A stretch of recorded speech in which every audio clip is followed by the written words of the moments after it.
Mr. Thompson is a native of California. He's lived here in Utah for 30 years, so hopefully all of that California thinking has been flushed out of him. His list of educational accomplishments is as long as my arm, so I'm not going to bore you with all those details. His award-winning work, though, has included much-needed information on the matter of achievement gaps in African American public school children. Dr. Thompson and his wife Grace are the parents of 5 children, and they're now proud to call Utah their home. Ladies and gentlemen, he is a candidate in District 10, Dr. Gary Thompson. Dr. Thompson.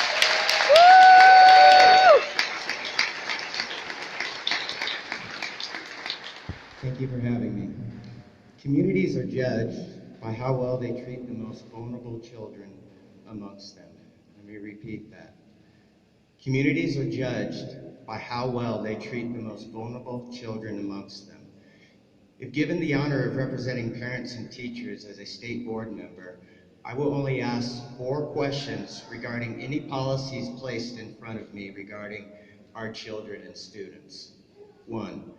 Does the policy conform to industry standard ethical practices? 2.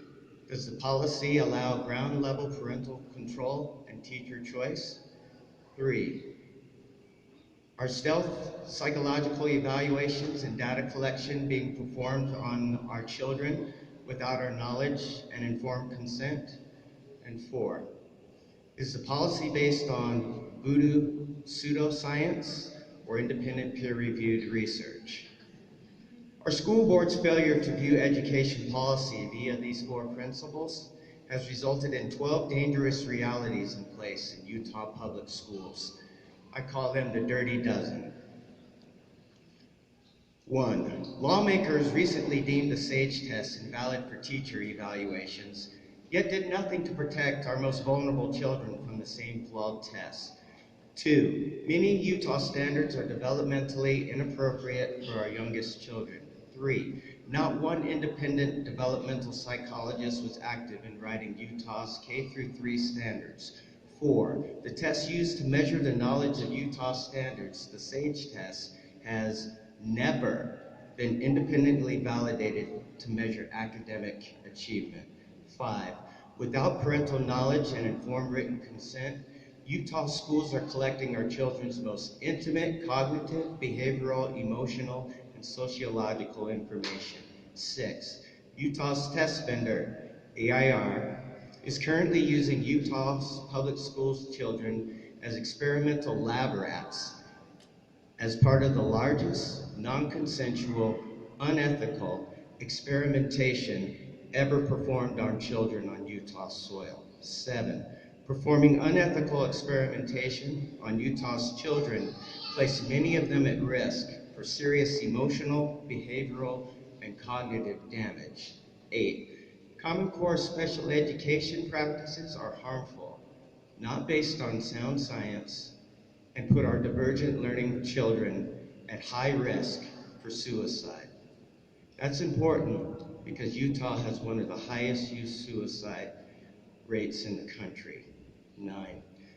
The Utah State Board of Education does not have effective policies in place requiring technology vendors to follow ethical and privacy guidelines designed to protect parents and children from harm and exploitation.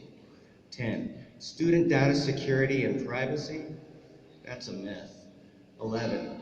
Utah's preschool and kindergarten programs are not supported by independent peer-reviewed research.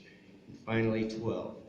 Utah's adoption of Common Core federal mandates to have all kindergartners read, as opposed to emphasizing play, is abusive and flies in the face of 75 years of child developmental research.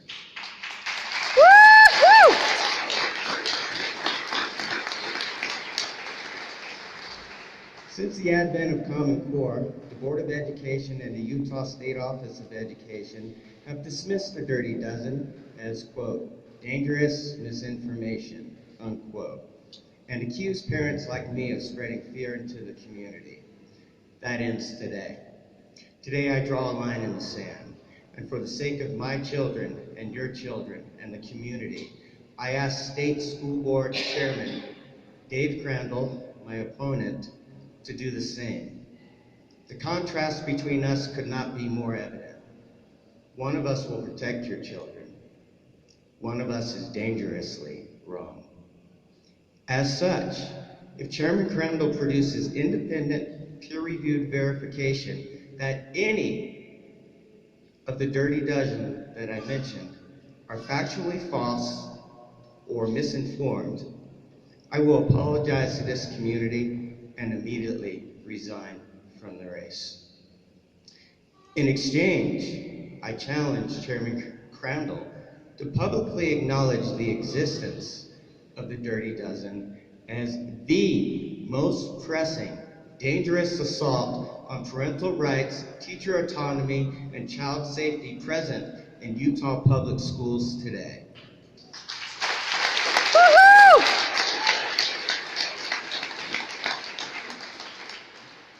If Chairman Crandall ignores this and ignores his challenge, I believe he is not fit to serve another term representing our children, and I respectfully request for him to immediately drop out of the election.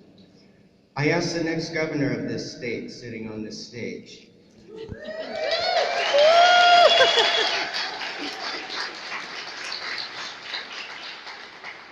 I ask Governor Johnson to place the destiny of the next generation of children into the hands of local parents and our talented ground-level teachers, as opposed to catering to technology special interest groups who now own many Utah land.